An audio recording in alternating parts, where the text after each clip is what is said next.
Welcome to the Learning Pines YouTube. We hope this video helps. Check the email from YouTube to identify why they applied the 18 restriction. Open YouTube Studio and review the exact timestamp and policy citation. Note whether the issue is sexual content, graphic violence, or regulated behavior. Gather timestamps, transcript lines, and original footage for your defense.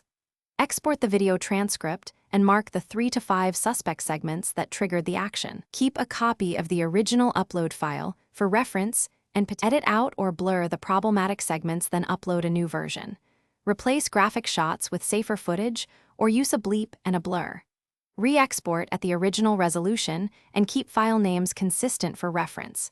Submit an appeal in YouTube Studio if you believe the restriction was mistaken.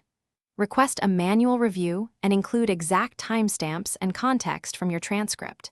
If the appeal fails, rework the content further and reupload a compliant version.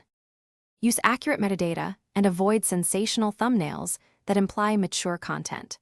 Write clear descriptions and include content warnings rather than provocative imagery. Enable age restriction manually only when the content genuinely requires it and follow community guidelines. Consider adding contextual narration to clarify educational or newsworthy intent. Monitor your video's analytics and copyright or strikes for additional signals. Expect up to 72 hours for YouTube manual.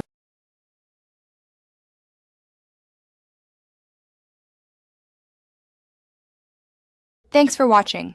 Consider subscribing if we helped you.